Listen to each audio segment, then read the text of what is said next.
ಇಲ್ಲಿಗೆ ಸತ್ಯಣ್ಣ, ನೀನ್ ಏನ್ ಮಾಡ್ತಾ ಇದ್ದೀಯಾ ಅನ್ನೋದು ನಿನಗಾದ್ರೂ ಅರ್ಥ ಆಗ್ತಿದೆಯಾ? ಮೊದಲೇ ಅವಳು ನೊಂದ್ಕೊಂಡಿದ್ದಾಳೆ ಕಣೋ. ಅವಳನ್ನ ಇನ್ನಷ್ಟು ಅವಾಯ್ಡ್ ಮಾಡಿ ಮನಸ್ಸಿಗೆ ನೋವು ಮಾಡಬೇಡ. ಒಂದ್ ಸರ್ತಿ ಹೋಗಿ ಮಾತಾಡು, ಎಲ್ಲ ಸರಿ ಹೋಗುತ್ತೆ. ಆಗ ಅಜಿತ್, ನನಗೆ ಆಲ್ರೆಡಿ ತಲೆ ಕೆಟ್ಟಿದೆ, ನೀವು ತಲೆ ಕೆಡಿಸ್ಬೇಡಿ. ಏನೋ ಮಾತಾಡ್ತಾ ಇದ್ರಲ್ಲ, ಅವಾಯ್ಡ್ ಮಾಡಬೇಡ.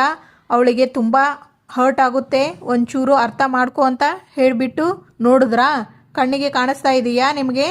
ಎಲ್ಲ ಪ್ಯಾಕ್ ಮಾಡಿಕೊಂಡು ರೆಡಿಯಾಗಿ ಇದ್ದಾಳೆ ಹೊರಡೋದಕ್ಕೆ.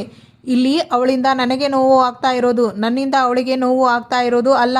ದಯವಿಟ್ಟು ಇದನ್ನ ನೀವು ಅರ್ಥ ಮಾಡ್ಕೊಳ್ಳಿ. ಅಜಿತಾ, ಒಂದ್ ಮಾತು ಹೇಳ್ತೀನಿ ಕೇಳು. ಇದನ್ನ ಸುಮ್ಮನೆ ಮುಂದುವರ್ಸೋದ್ರಲ್ಲಿ ಯಾವ ಪ್ರಯೋಜನನೂ ಇಲ್ಲ. ಬೇಕಿದ್ರೆ ಅವಳನ್ನ ಬುದ್ಧಿ ಇಲ್ದೇ ಇರೋ ಮೂರ್ಖ ಹುಡುಗಿ ಅಂತ ಅನ್ಕೋ. ದಯವಿಟ್ಟು ಅವಳನ್ನ ಕ್ಷಮಿಸ್ಬಿಡು.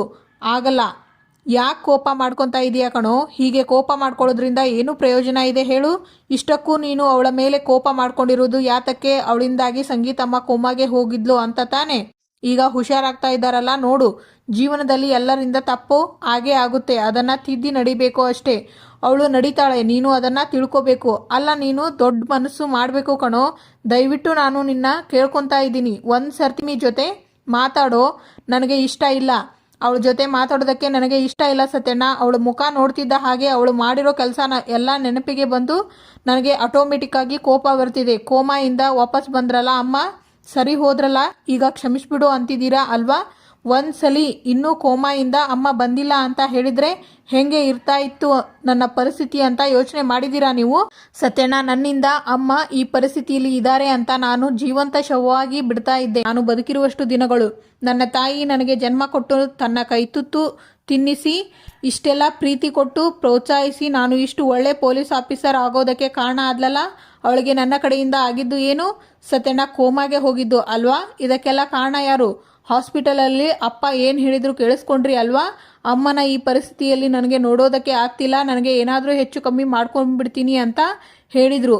ಹಾಗೆ ಏನಾದರೂ ಆಗಿದ್ದಿದ್ರೆ ಅದಕ್ಕೆ ಕಾರಣ ಯಾರಾಗ್ತಿದ್ರು ಹೇಳಿ? ಇವಳೇ ತಾನೆ. ಅಮ್ಮನ್ನ ಕಳ್ಕೊಳ್ಳೋದ್ರ ಜೊತೆಗೆ ಅಪ್ಪನ್ನು ಕಳ್ಕೊಂಡಿದ್ರೆ ನಾನು ಏನಾಗಬೇಕಿತ್ತು ಸತ್ಯಣ್ಣ?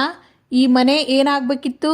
ಇವಳನ್ನ ಕಟ್ಕೊಂಡಿದ್ದ ತಪ್ಪಿಗೆ ಇಡೀ ಸ್ಮಶಾನ ಆಗಿ ಹೋಗ್ತಾ ಇತ್ತು. ಸತ್ಯಣ್ಣ, ನನಗೆ ಇವಳ ಸಹವಾಸನೇ ಬೇಡ. ಅಮ್ಮನ ಕೈಗೆ ಕಾಂಟ್ರಾಕ್ಟ್ ಪೇಪರ್ಸ್ನ ಕೊಟ್ಟಿದ್ದು ಅಶ್ವಿನಿ ವಿಲನ್ ಆದರೆ ಅಶ್ವಿನಿ ಕೈಗೆ ಈ ಭೂಮಿ ಕಾಂಟ್ರಾಕ್ಟ್ ಪೇಪರ್ ಕೊಟ್ಟಿದ್ದು ನನಗೆ ಇವಳು ವಿಲನ್ನೇ. ಅಮ್ಮನ ಪರಿಸ್ಥಿತಿಗೆ ಕಾರಣ ಆಗಿರುವಂಥ ಅಶ್ವಿನಿಗೆ ಈ ಮನೆಯಲ್ಲಿ ಇರೋದಕ್ಕೆ ಅರ್ಹತೆ ಇಲ್ಲ ಅಂದಮೇಲೆ ಈ ಭೂಮಿಗೂ ಈ ಮನೆಯಲ್ಲಿ ಇರೋದಕ್ಕೆ ಅರ್ಹತೆ ಇಲ್ಲ. ಆಗ ಅಜಿತ್ ಎದುರುಗಡೆ ಭೂಮಿ ಬಂದು ನಿಂತ್ಕೊಂತಾಳೆ. ಆಗ ಸತ್ಯನ, ನೀನು ಯಾವಾಗ ಬಂದೆ? ಬಾ ಭೂಮಿ, ನಾನು ಫೋನ್ ಚಾರ್ಜರ್ ತಗೊಳ್ಳೋಕೆ ಬಂದಿದ್ದೆ. ಹೇ ಭೂಮಿ, 1 ಸೆಕೆಂಡ್. ಛೇ, ಏನು ಮಾಡ್ತಿದೀಯಾ ಅಂತ ನಿನಗೆ ಗೊತ್ತಾಗ್ತಿದೆಯಾ? ವಿವೇಚನೆ ಇಲ್ಲದೆ ಕೋಪದಲ್ಲಿ ಮಾತಾಡಿದ ಮಾತೇನೆ ಅದು ಇರಿಯುತ್ತೆ. ಇರಿಲಿ ಅಂತಾನೆ ಮಾತಾಡ್ತಾ ಇರೋದು. ಸತ್ಯನ, ಆಗ್ಲೇ ತಾನೇ ನನಗೆ ಆಗಿರೋ ನೋವು ಅವಳಿಗೆ ಗೊತ್ತಾಗೋದು. ಸತ್ಯನ, ಯಾವಾಗಲೂ ಚಿಕ್ಕ ವಯಸ್ಸಲ್ಲಿ ಅಮ್ಮ ನನಗೆ ಒಂದು ಮಾತು ಹೇಳಿದ್ರು, ನೀನು ಎಷ್ಟೇ ದೊಡ್ಡವನು ಆದರೂ ಒಂದು ಮೈಂಡಲ್ಲಿ ಇಟ್ಕೋ, ನಿನ್ನಿಂದ ಯಾವುದೇ ಕಾರಣಕ್ಕೂ ಯಾವುದೇ ಒಂದು ಹೆಣ್ಣಿಗೆ ಅವಮಾನ ಆಗಬಾರ್ದು. ನಿನ್ನ ಕಣ್ಮುಂದೆ ಯಾರಿಗಾದರೂ ಅವಮಾನ ಆಗ್ತಿತ್ತು ಅಂತ ಹೇಳಿದರೆ ನೀನು ಅದನ್ನು ನೋಡಿಕೊಂಡು ಸುಮ್ಮನೆ ಇರಬಾರ್ದು ಅಂತ. ಅವತ್ತಿಂದ ಇವತ್ತಿನವರೆಗೂ ಅದೇ ಮೈಂಡ್ ಸೆಟ್ಟಲ್ಲಿ ಇದ್ದವನು ನಾನು. ಅಂಥವನು ಇವತ್ತು ಒಂದು ಹೆಣ್ಮಗು ಬಗ್ಗೆ ಇಷ್ಟೆಲ್ಲ ಮಾತಾಡ್ತಾ ಇದ್ದೀನಿ ಅಂತ ಹೇಳಿದರೆ ಅದಕ್ಕೆ ಕಾರಣ ಯಾರು? ಭೂಮಿನೇ ತಾನೇ. ಇವತ್ತು ನನ್ನ ಮಾತು ಆ್ಯಕ್ಷನ್ಸು ಇಷ್ಟು ಹಾರ್ಸ್ ಆಗಿದೆ ಅಂದರೆ ಅದಕ್ಕೆ ಕಾರಣ ಏನು? ಭೂಮಿ ನನಗೆ ಮಾಡಿರುವಂಥ ಮೋಸ ವಂಚನೆ ಅಲ್ವಾ? ಇದು ನಿಮಗೆ ಅರ್ಥ ಆಗ್ತಿಲ್ಲ ಅಲ್ವಾ? ತುಂಬ ಚೆನ್ನಾಗಿ ಅರ್ಥ ಆಗ್ತಿದೆ. ಆದರೆ ನೀನು ಏನು ಮಾಡ್ತಿದ್ದಿ? ಬರೀ ನಿನ್ನ ದೃಷ್ಟಿಕೋನದಲ್ಲಿ ಮಾತ್ರ ಯೋಚನೆ ಮಾಡ್ತಾ ಇದ್ದೆ.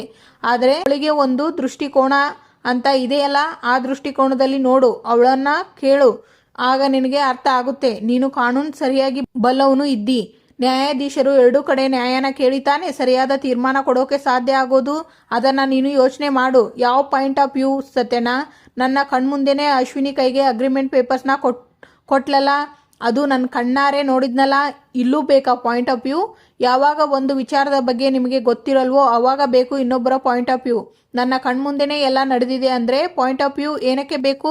ನನಗೆ ಅರ್ಥ ಆಗುತ್ತೆ ಸತ್ಯನ. ಕಾಂಟ್ರಾಕ್ಟ್ ಹೆಂಡತಿಯಾಗಿ ಈ ಮನೆಗೆ ಬಂದ್ಲು, ಕಾಂಟ್ರಾಕ್ಟ್ ಮುಗೀತು ಹೋಗಬೇಕು ಅಂತ ಇದ್ರೆ ನಾನು ಕಳಿಸಿಕೊಡ್ತಿದ್ದೆ. ಅದನ್ನು ಅವಳಿಗೂ ಹೇಳಿದ್ದೀನಿ. ಒಂದು ಸರಿಯಾದ ಟೈಮ್ ನೋಡಿಕೊಂಡು ಎಲ್ಲನೂ ಸ್ಟೇಜ್ ರೆಡಿ ಮಾಡ್ತೀನಿ ಅಂತ ಹೇಳಿಬಿಟ್ಟು ನಿನ್ನ ಕಾಲು ಮುಗಿಯೋದು ಒಂದು ಬಾಕಿ. ಏನು ಹೇಳಿ? ಕಾಲು ಮುಗಿಯೋದು ಒಂದು ಬಾಕಿ. ಅಮ್ಮನಿಗೆ ಗೊತ್ತಾಗೋದು ಬೇಡ ದಯವಿಟ್ಟು ಅಂತ ಬೇಡ್ಕೊಂಡಿದ್ದೀನಿ ಸತ್ಯನ. ಇಷ್ಟೆಲ್ಲ ಆದಮೇಲೆ ಭೂಮಿ ಹತ್ರ ಹೋಗ್ಬಿಟ್ಟು ಸಮಾಧಾನ ಮಾಡು ಅಂತ ನನ್ನ ಹತ್ರ ಮಾತಾಡೋದಕ್ಕೆ ಬಂದರೆ ಸತ್ಯನ ಬೇಡ, ತುಂಬ ನೋವಲ್ಲಿ ಇದ್ದೀನಿ. ನಿಮಗೆ ಅರ್ಥ ಆಗಲಿಲ್ಲ ಅಂದರೂ ಪರವಾಗಿಲ್ಲ. ಆದರೆ ನನ್ನನ್ನು ಒಬ್ಬ ಮನುಷ್ಯನನ್ನಾಗಿ ಇರೋದಕ್ಕೆ ಬಿಟ್ಬಿಡಿ. ಆಗ ಅಜ್ಜಿ ಶ್ರವಣ್ ಅವರಿಗೆ ಊಟವನ್ನು ಮಾಡಿಸ್ತಾರೆ. ಆಗ ಭೂಮಿ, ದೊಡ್ಡ ಸಾಹೇಬ್ರೆ ಯಾಕೆ ಚಿಕ್ಕ ಮಗು ಥರ ಅಳ್ತಾ ಇದ್ದೀರಾ? ಆಗ ಅಪೇಕ್ಷಾ, ಮಾವ ನೀವು ಅಳಬೇಡಿ, ನಮಗೂ ಅಳು ಬರುತ್ತೆ ಮಾವ. ಆಗ ಶ್ರವಣ್, ನಾನು ಸಂಕಟದಿಂದ ಅಳ್ತಾ ಇಲ್ಲ ಅಪ್ಪು, ಪಶ್ಚಾತ್ತಾಪದಿಂದ ಅಳ್ತಾ ಇದ್ದೀನಿ. ನನ್ನ ಸುತ್ತ ಪ್ರೀತಿಸೋ ಇಷ್ಟೊಂದು ಜನ ಇರುವಾಗ ಅವಳು ಯಾವಳೋ ಮೋಸ ಮಾಡೋಳನ್ನ ನಂಬ್ಕೊಂಡು ನಿಮಗೆಲ್ಲ ಕಷ್ಟ ಕೊಟ್ಬಿಟ್ನಲ್ಲ, ಅದಕ್ಕೆ ಅಳ್ತಾ ಇದ್ದೀನಿ. I am sorry. ಆಗ ದೇವಯಾನಿ, ಭಾವ ಸಾಕು, ನಿಮ್ಮ ಮಗಳಿಗೋಸ್ಕರ ಕಣ್ಣೀರು ಹಾಕಿದ್ದು ಸಾಕು. ನಮ್ಮ ಅಜಿತ್ ಮಾತು ಕೊಟ್ಟಿದ್ದಾನಲ್ಲ, ಹೇಗಾದರೂ ಮಾಡಿ ಕಂಡು ಹಿಡಿದು ಕರ್ಕೊಂಡು ಬಂದು ನಿಮ್ಮ ಮುಂದೆ ನಿಲ್ಲಿಸ್ತೀನಿ ಅಂತ. ಆಗ ಅಂಜು, ದೊಡ್ಡಪ್ಪ ನೋಡ್ತಾ ಇರಿ, ಒರಿಜಿನಲ್ ಮನಸ್ವಿನಿ ಇಷ್ಟರಲ್ಲಿ ಬಂದೇ ಬರ್ತಾಳೆ. ಆಗ ನಚಿಕೇತ್, ಮಾವ cool, calm down, everything will be all right. ಆಗ ರಾಮ್, ಅಜಿತಾ, ಈ ಅಶ್ವಿನಿ ರಾಣಾ ಮಗಳು ಅಂತ ಹೇಗೆ ಕಂಡು ಹಿಡಿದೆ? ಆಗ ಅಜಿತ್, ಅವಳು ಮನಸ್ವಿನಿ ಅಂತ ಹೇಳ್ಕೊಂಡು ನಮ್ಮ ಮನೆಗೆ ಕಾಲಿಟ್ಟಿದ ಮರುಕ್ಷಣನೇ ಸಮಥಿಂಗ್ ಈಸ್ ಪಿಶಿ, ಇವಳು ನಮ್ಮ ಮನಸ್ವಿನಿ ಆಗಿರೋದಕ್ಕೆ ಚಾನ್ಸೇ ಇಲ್ಲ ಅಂತ ನನಗೆ ಡೌಟ್ ಬಂತು. ಆದರೆ ನೀವೆಲ್ಲರೂ ಅವಳೇ ನಮ್ಮ ಮನಸ್ವಿನಿ ಅಂತ ನಂಬಿ ಎಮೋಷ್ನಲ್ ಆಗಿ ತುಂಬ ಕನೆಕ್ಟ್ ಆಗಿ ಹೋದ್ರಿ. ನನಗೆ ಅವಳು ನಮ್ಮ ಮನಸ್ವಿನಿ ಅಲ್ಲ ಅಂತ ಕನ್ಫರ್ಮೇಷನ್ ಆಗಬೇಕು ಅನ್ನೋ ಕಾರಣಕ್ಕೆ ಅವಳ ಬ್ಲಡ್ ಟೆಸ್ಟ್ನ DNA ಟೆಸ್ಟ್ಗೆ ಕಳಿಸ್ದೆ. ಅಲ್ಲೇ ನನಗೆ ಗೊತ್ತಾಗಿದ್ದು ಅವಳು ನಿಜವಾಗ್ಲೂ ನಮ್ಮ ಮನಸ್ವಿನಿ ಅಲ್ಲ, ನಮ್ಮ ಶ್ರವಣ್ ಮಾವ ಹೆತ್ತ ಮಗಳೇ ಅಲ್ಲ ಅಂತ. ಆದರೆ ಅದನ್ನು ಹೇಳಿದರೆ ನೀವ್ಯಾರೂ ಅದನ್ನು ನಂಬಲ್ಲ ಅಂತ ನನಗೆ ತುಂಬ ಚೆನ್ನಾಗಿ ಗೊತ್ತಿತ್ತು. ಸ್ವಲ್ಪ ದಿನ ಆದಮೇಲೆ ಅವಳು ನಮ್ಮ ಮನಸ್ವಿನಿ ಅಲ್ಲ, ಅಶ್ವಿನಿ ಯಾವುದೋ ಬೇರೆ ಉದ್ದೇಶ ಇಟ್ಕೊಂಡು ನಮ್ಮನೆಗೆ ಬಂದಿದ್ದಾಳೆ ಅಂತ ನಿಮ್ಮೆಲ್ಲರಿಗೂ ಹೇಳಿದೆ. ಅದು ಅವಳಿಗೆ ಗೊತ್ತಾಗಿ ಮನೆಯಿಂದ ತಪ್ಪಿಸ್ಕೊಂಡ್ಳು. ಅವಳನ್ನು ಹಿಡಿಬೇಕು ಅಂತ ಇದ್ದಾಗ ಬಿಲ್ಡಿಂಗಿಂದ ಕೆಳಗಡೆ ಬಿದ್ದು ಒಂದಷ್ಟು ಸರ್ಕಸ್ಗಳು ಮಾಡಿ ಹಾಸ್ಪಿಟಲಿಂದ ತಪ್ಪಿಸ್ಕೊಂಡ್ಳು. ಅವಳನ್ನು ಹಿಡಿಬೇಕು, ಕಂಬಿ ಹಿಂದೆ ನಿಲ್ಲಿಸ್ಬೇಕು ಅನ್ನೋ ಒಂದು ಕೆಲಸ ಆಗೋದಕ್ಕಿಂತ ಮುಂಚೆನೇ ನಮ್ಮ ಮನೆಗೆ ಮತ್ತೆ ಎಂಟ್ರಿ ಕೊಡ್ತಾಳೆ. ಆದರೆ ಈ ಸಲ ಅವಳು ಎಂಟ್ರಿ ಕೊಟ್ಟಿದ್ದು ಶಾರದಾ ಅತ್ತೆ ಜೊತೆಗೆ. ಎಷ್ಟೋ ವರ್ಷಗಳು ಆದಮೇಲೆ ಶಾರದಾ ಅತ್ತೆ ನಮ್ಮ ಮನೆಗೆ ಬಂದರು. ಅದು ಅಶ್ವಿನಿ ಕರ್ಕೊಂಡು ಬಂದ್ಲು ಅನ್ನೋ ಒಂದೇ ಒಂದು ಕಾರಣಕ್ಕೆ ಅವಳನ್ನು ನೀವೆಲ್ಲರೂ ಮನೆಗೆ ಬಿಟ್ಕೊತೀರಾ. ಅದಕ್ಕೆ ಒಂದು ಸ್ಟ್ರಾಂಗ್ ಎವಿಡೆನ್ಸ್ನ ಕಲೆಕ್ಟ್ ಮಾಡಿ ಇವಳನ್ನು ಎಕ್ಸ್ಪೋಸ್ ಮಾಡಬೇಕು ಅಂದ್ಕೊಂಡೆ. ಅಲ್ಲೇ ನನ್ನ ಸೀಕ್ರೆಟ್ ಇನ್ವೆಸ್ಟಿಗೇಷನ್ ಸ್ಟಾರ್ಟ್ ಆಗಿದ್ದು. ಯಾರಿಗೂ ಗೊತ್ತಾಗದೆ ಇರೋ ಹಾಗೆ ಇನ್ವೆಸ್ಟಿಗೇಷನ್ ಶುರು ಮಾಡಿದೆ.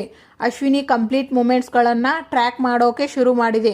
ಒಂದಷ್ಟು ಜನನ ಮಫ್ತಿಯಲ್ಲಿ ಬಿಟ್ಟೆ, ಅವಳು ಎಲ್ಲೆಲ್ಲಿ ಹೋಗ್ತಾಳೆ, ಎಲ್ಲೆಲ್ಲಿ ಬರ್ತಾಳೆ ಅನ್ನೋದನ್ನು ಐಡೆಂಟಿಫೈ ಮಾಡೋದಕ್ಕೆ. ಆಗಲೇ ನನಗೊಂದು ಸ್ಟ್ರಾಂಗ್ ಎವಿಡೆನ್ಸ್ ಸಿಕ್ಕಿದ್ದು, ಅವಳು ಆಗಾಗ ಸೆಂಟ್ರಲ್ ಜೈಲಿಗೆ ವಿಸಿಟ್ ಮಾಡೋದಕ್ಕೆ ಹೋಗ್ತಿದ್ದಾಳೆ ಅಂತ. ಸೆಂಟ್ರಲ್ ಜೈಲಿಗೆ ಯಾರನ್ನ ವಿಸಿಟ್ ಮಾಡೋಕೆ ಹೋಗ್ತಿದ್ದಾಳೆ ಅಂತ ನನಗೆ ಒಂದು ಕ್ಯೂರಿಯಾಸಿಟಿ ಕ್ವಶನ್ ಬಂದಾಗ ಅದಕ್ಕೆ ಆನ್ಸರ್ ಸಿಕ್ಕಿದ್ದೆ ರಾಣಾ ಅನ್ನೋ ಕ್ರಿಮಿನಲ್ನ ಇವಳು ಸೆಂಟ್ರಲ್ ಜೈಲಿಗೆ ಹೋಗಿ ಆಗಾಗ ವಿಸಿಟ್ ಮಾಡ್ತಿದ್ಲು ಅಂತ ಹೇಳಿದರೆ ಪಕ್ಕಾ ಏನೋ ಒಂದು ಸ್ಟ್ರಾಂಗ್ ಕನೆಕ್ಷನ್ ಇರುತ್ತೆ ಇವರಿಬ್ಬರ ಮಧ್ಯ ಅಂತ ಗೊತ್ತಾಯಿತು. ಸೊ ಅಶ್ವಿನಿ ಬಗ್ಗೆ ಫೋಕಸ್ ಮಾಡ್ತು ಅಂದರೆ ಇದರ ಬಗ್ಗೆ ಕ್ಲಾರಿಟಿ ಸಿಗಲ್ಲ ಅಂತ ನನ್ನ ಫೋಕಸ್ನ ರಾಣಾ ಕಡೆಗೆ ಶಿಫ್ಟ್ ಮಾಡಿದೆ. ಅವನ ಕಂಪ್ಲೀಟ್ ಫ್ಯಾಮಿಲಿ ಟ್ರೀನ ಎಕ್ಸ್ಟ್ರಾಕ್ಟ್ ಮಾಡಿದೆ. ಆಗಲೇ ಗೊತ್ತಾಗಿದ್ದು ಈ ರಾಣಾ ಮಗಳೇ ಅಶ್ವಿನಿ ಅಂತ. ಆಗ ಅಪೇಕ್ಷಾ, ಆದರೂ ಅವಳು ಬದಲೇ ಆಗಲಿಲ್ಲ, AI ಅದು ಇದು ಅಂತ ತಪ್ಪಿಸ್ಕೊಳ್ಳೋಕೆ ನೋಡಿದ್ಲು, ಇಡಿಯಟ್. ಆಗ ಅಜಿತ್, ಅವಳದು ನೆಕ್ಸ್ಟ್ ಮೂವ್ ಅದೇ ಆಗಿರುತ್ತೆ ಅಂತ ನಾನು ಗೆಸ್ ಮಾಡಿದ್ದೆ. ಅದಕ್ಕೆ ರಾಣಾ ತಪ್ಪಿಸ್ಕೊಂಡು ಬಿಟ್ಟಿದ್ದಾನೆ, ಅವನ್ನ ನಾನು ಎನ್ಕೌಂಟರ್ ಮಾಡ್ತೀನಿ ಅಂತ ಕತೆ ಕಟ್ಟಿದ್ದು. ಆಗ ಸತ್ಯನ ಅಲ್ಲೇ ಅನ್ಸುತ್ತೆ ಅವಳಿಗೆ ಟ್ರಿಗರ್ ಆಗಿದ್ದು. ಹೆತ್ತ ಅಪ್ಪ ಕಣ್ಮುಂದೆನೇ ಸಾಯ್ತಾನೆ ಅಂತ ಹೇಳಿದರೆ ಯಾವ ಮಗಳು ತಾನೇ ಸುಮ್ಮನೆ ಇರ್ತಾಳೆ? ಎಕ್ಸಾಕ್ಟ್ಲಿ ಸೇಮ್ ಥಿಂಗ್ ಅಶ್ವಿನಿ ವಿಚಾರದಲ್ಲಿ ಆಗಿದ್ದು. ಆಗ ನಚ್ಚಿ, ಇಷ್ಟಕ್ಕೂ ಅವಳು ಯಾಕೆ ಇಲ್ಲಿಗೆ ಬಂದ್ಲು, ಅವಳ ಮೋಟಿವ್ ಏನು, ಅವಳ ಬ್ಯಾಕ್ಗ್ರೌಂಡಲ್ಲಿ ಯಾರಿದ್ದಾರೆ ಅಂತ ನಮಗೆ ಗೊತ್ತೇ ಆಗಲಿಲ್ವಲ್ಲ ಬ್ರೋ. ಆಗ ಸತ್ಯಣ್ಣ, ದುರಾದೃಷ್ಟವಶಾತ್ ಅವಳಿಗೆ ಆಕ್ಸಿಡೆಂಟ್ ಆಗಿ ಬಿಡ್ತಲ್ಲ. ಆಗ ಶ್ರವಣ್, ಆಕ್ಸಿಡೆಂಟ್ ಆಯ್ತಾ ಅಥವಾ ಯಾರಾದರೂ ಬೇಕು ಅಂತ ಆಕ್ಸಿಡೆಂಟ್ ಮಾಡಿಸಿದ್ರ? ಆಗ ಅಜಿತ್, ಈ ಆ್ಯಂಗಲಲ್ಲಿ ನಾನು ಆಲ್ರೆಡಿ ಇನ್ವೆಸ್ಟಿಗೇಷನ್ ಸ್ಟಾರ್ಟ್ ಮಾಡಿ ಆಗಿದೆ ಮಾವ. ನನಗೆ ಗೊತ್ತಿರೋ ಪ್ರಕಾರ ರಾಣಾನಿಗೂ ಮತ್ತೆ ಈ ಮನೆಗೂ ಯಾವುದೇ ಥರ ಸಂಬಂಧ ಇಲ್ಲ. ಆದರೆ ಅಶ್ವಿನಿ ನಮ್ಮ ಮನೆಗೆ ಎಂಟ್ರಿ ಕೊಡೋದ್ರ ಹಿಂದೆ ಯಾರ್ದೋ ಬೇರೆಯವರ ಕೈವಾಡ ಇದೆ ಅಂತ ನನಗೆ ಡೌಟ್. ಅದು ಯಾರೇ ಅವಳ ಹಿಂದೆ ನಿಂತಿದ್ರೂ ಅವರನ್ನು ನಾನು ಎಕ್ಸ್ಪೋಸ್ ಮಾಡೇ ಮಾಡ್ತೀನಿ. ಆಗ ಅಜ್ಜಿ, ನಮ್ಮ ಕುಟುಂಬಕ್ಕೆ ಯಾರು ಕೇಡ್ ಬಯಸಿದಾರೋ ಭಗವಂತ ಅವರನ್ನು ಸುಮ್ಮನೆ ಬಿಡೋದಿಲ್ಲ, ಸರಿಯಾದ ಶಿಕ್ಷೆ ಕೊಡ್ತಾನೆ. ಆಗ ರಾಮ್, ಅತ್ತೆ ಏನೇ ಆದರೂ ಇನ್ನು ಮುಂದಕ್ಕೆ ನಾವು ತುಂಬ ಎಚ್ಚರಿಕೆಯಿಂದ ಇರಬೇಕು, ಹೊರಗಿನವ್ರನ್ನ ನಂಬಲೇಬಾರ್ದು ಅತ್ತೆ. ಯಾರ್ಯಾರು ಯಾವ್ಯಾವ ಉದ್ದೇಶ ಇಟ್ಕೊಂಡು ಬರ್ತಾರೆ ಅಂತ ನಮಗೆ ಹೇಗೆ ಗೊತ್ತಾಗುತ್ತೆ? ಆಗ ನಚ್ಚಿ, ಈ ಕಾಸ್ಟ್ಯೂಮಲ್ಲಿ ಸೆಕೆ ತಡೆಯೋಕೆ ಆಗ್ತಿಲ್ಲ, ನಾನು ಹೋಗ್ಬಿಟ್ಟು ಸ್ನಾನ ಮಾಡಿಬಿಟ್ಟು ಫ್ರೆಶ್ ಆಗಿ ಬರ್ತೀನಿ. ಆಗ ಅಜಿತ್, ಮಾವ, ಅಪ್ಪ ನನಗೆ ಸ್ಟೇಷನಲ್ಲಿ ಸ್ವಲ್ಪ ಅರ್ಜೆಂಟ್ ಕೆಲಸ ಇದೆ, ನಾನು ಹೋಗಿ ಬರ್ತೀನಿ. ಆಗ ಸತ್ಯನ, ನಾನು ಸ್ವಲ್ಪ ನಿನ್ನ ಜೊತೆ ಮಾತಾಡಬೇಕು. ಆಗ ಭೂಮಿ, ನನಗೆ ಸ್ವಲ್ಪ ಕೆಲಸ ಇದೆ ಸತ್ಯನ, ಶಾರದಮ್ಮ ಬನ್ನಿ ಒಳಗೆ ಹೋಗೋಣ. ಆಗ ಅಜಿತ್, ಯಾಕ್ರಿ ಇಷ್ಟೊಂದು ಬೆವರ್ತಾ ಇದ್ದೀರಾ, ಫ್ಯಾನು ಹಾಕೊಳ್ಳೋದು ಅಲ್ವಾ? ಆಗ ಸದಾನಂದ್, ಸರ್ ಬ್ಯಾಡ್ರಿ ಸರ್, ಅದು ನೀವು ಹೇಳಿದ್ರಲ್ರಿ ಸರ್ ಎಕ್ಸಸೈಸ್ ಮಾಡಬೇಕು ಅಂತ, ಅದಕ್ಕೆ ಎಕ್ಸಸೈಸ್ ಮಾಡ್ತಾ ಇದ್ದೆ ಸರ್. ನಾನು ಎಕ್ಸಸೈಸ್ ಮಾಡಿ ಅಂತ ಹೇಳಿದ್ದು ಮನೆಯಲ್ಲಿ, ಸ್ಟೇಷನ್ನಿಗೆ ಬಂದು ಮಾಡೋ ಕೆಲಸ ಬಿಟ್ಬಿಟ್ಟು ಎಕ್ಸಸೈಸ್ ಮಾಡಿಕೊಂಡು ಕೂತ್ಕೊಳ್ಳಿ ಅಂತ ಅಲ್ಲ. ಸರ್ ಎಲ್ಲಿ ಮಾಡಿದ್ರು ಒಂದೇ ಅಲ್ಲ ಸರ್, ಮನೆಯಾಗ ಮಾಡಿದ್ರು ಎಕ್ಸೈಸ, ಸ್ಟೇಷನ್ನಾಗ ಮಾಡಿದ್ರು ಎಕ್ಸೈಸ, ಅದಕ್ಕೆ ಎಲ್ಲೇ ಮಾಡಿದೆ ಸರ್. ಅರ್ಥ ಆಯಿತು, ನನಗೆ ಎಲ್ಲ ಗೊತ್ತಾಯಿತು ಸರ್. ಇನ್ಮೇಲೆ ಮನೆಯಲ್ಲೇ ಮಾಡಬೇಕು, ಇನ್ಮೇಲೆ ಮನೆ ಒಳಗೆ ಮಾಡ್ತೀನಿ ಸರ್. ಮನೆಯಲ್ಲಿ ಮಾಡೋದು ಮರೆತು ಹೋಯ್ತು ಅಂತ ಹೇಳಿದ್ರೆ ನನಗೆ ಹೇಳಿ, ನಾನು ಎಕ್ಸೈಸ್ ಮಾಡಿಸ್ತೀನಿ. ಇಲ್ರಿ ಸರ, ಮಾಡೇ ಬರ್ತೀನ್ರಿ. ತಗೋರಿ ಸರ್, ನಮ್ಮ ಹತ್ರ ಮನಸ್ವಿನಿ ಚಿಕ್ಕ ವಯಸ್ಸಿನ ಫೋಟೋ ಇದೆ ಅಲ್ವಾ ಸರ್? ರೆಡಿ ಮಾಡ್ತಿದ್ದೆ ಸರ್, ಎಲ್ಲ ರೆಡಿ ಆಗಿದೆ ನೋಡ್ರಿ ಸರ. ಇದು ಇದೆ ಸರ್. ರೀ ಸದಾನಂದ್, ಈ ಫೋಟೋಸ್ನ ಒಂದಷ್ಟು ಕಾಪೀಸ್ ತೆಗೆದು ಎಲ್ಲಾ ಸ್ಟೇಷನ್ಗೂ ಸರ್ಕ್ಯುಲೇಟ್ ಮಾಡಿ. 20 ವರ್ಷದ ಹಿಂದೆ ಈ ಮಗು ಕಾಣೆಯಾಗಿದೆ, ಆಗ ಈ ಮಗುನ ಯಾರಾದ್ರೂ ನೋಡಿರೋರು ಇತ್ತು ಅಂತ ಹೇಳಿದ್ರೆ ಇಮಿಡಿಯೇಟ್ ಆಗಿ ಪೊಲೀಸ್ ಸ್ಟೇಷನ್ಗೆ ಬಂದು ಇನ್ಫಾರ್ಮ್ ಮಾಡಬೇಕು ಅಂತ ಹೇಳಿ. ಸರಿ ರೀ ಸರ. ಅಂದ ಹಾಗೆ ನಮ್ಮ ಸ್ಕೆಚ್ ಆರ್ಟಿಸ್ಟ್ ದಿವಾಕರ್ ಇದಾರಲ್ಲ, ಅವರಿಗೆ ಒಂದು ಸಲ ಇನ್ಫಾರ್ಮ್ ಮಾಡಿ ಈ ಮಗು ಈಗ ಹೇಗಿರಬಹುದು ಅಂತ ಅವರಿಗೆ ಒಂದು ಸಲ ಸ್ಕೆಚ್ ಮಾಡೋದಕ್ಕೆ ಹೇಳಿ. ಹಾಗೆ bus stand, auto stand, airport side ಜನಗಳು ಎಲ್ಲೆಲ್ಲಿ ಸೇರ್ತಾರೋ ಅಲ್ಲಿ ಎಲ್ಲ ಈ ಫೋಟೋಸ್ನ ಸರ್ಕ್ಯುಲೇಟ್ ಮಾಡಿ. ಸರಿ ಸರ, ಮಾಡಿಸ್ತೀನ್ರಿ. ನೀನು ಈಗ ಎಲ್ಲಿದ್ದರೂ ನಿನ್ನನ್ನು ಹುಡುಕಿ ಶ್ರವಣ್ ಮಾವನ ಕಣ್ಮುಂದೆ ನಿಲ್ಲಿಸ್ತೀನಿ. ಇವತ್ತಿಗೆ ಇಲ್ಲಿನ ಸಂಚಿಕೆ ಮುಕ್ತಾಯವಾಗುತ್ತದೆ. ಮುಂದಿನ ಸಂಚಿಕೆಯಲ್ಲಿ ಆಗ ಭೂಮಿ ಅಪ್ಪ ಅಮ್ಮ ತಿಂದ್ರೆ ನಾನು ತಿಂತೀನಿ. ಆಗ ಶ್ರವಣ್ ಅವಳು ನನ್ನ ನೋಡಿದ್ರೆ ಹೆದರ್ಕೊಂತಾಳೆ. ಒಂದೇ ಒಂದ್ಸಲ ನೀವೇ ಕೊಡ್ತೀರಾ ಚಾಕ್ಲೇಟ್ನ? ಆಗ ಶ್ರವಣ್ ಶಾರದಾ ನಾನು ಕೊಟ್ಟ ಚಾಕ್ಲೇಟ್ನ ತಗೊಂಡ್ಬಿಟ್ಲು. ಆಗ ಅಜಿತ್, ನಾನು ಶಾರದಾ ಅತ್ತೆ ಚಾಕ್ಲೇಟ್ ತಿನ್ನೋದನ್ನ ನಾನು ಫಸ್ಟ್ ಟೈಮ್ ನೋಡ್ತಾ ಇದ್ದೀನಿ. ಆಗ ಶಾರದಾ ಅವರು ಅಜಿತ್ ಕೈಯಲ್ಲಿರುವ ಗನ್ ನೋಡಿ ಹೆದರ್ಕೊಂತಾರೆ. ಏನಾಯ್ತು ಅತ್ತೆ? ಆಗ ಭೂಮಿ, ಯಾಕೆ ಇಷ್ಟೊಂದು ಹೆದರ್ಕೊಂತಾ ಇದ್ದೀರಾ ಶಾರದಮ್ಮ, ಏನಾಯ್ತು ಹೇಳಿ. ಆಗ ಶಾರದಾ ಅವರು ಸನ್ನೆ ಮಾಡಿ ಗನ್ ಇಂದ ಎದೆಗೆ ಬುಲೆಟ್ ಬಿದ್ದಿದೆ ಅಂತ ತೋರಿಸ್ತಾರೆ. ಆಗ ಅಜಿತ್ಗೆ ಡೌಟ್ ಬರುತ್ತೆ. Thank you for watching.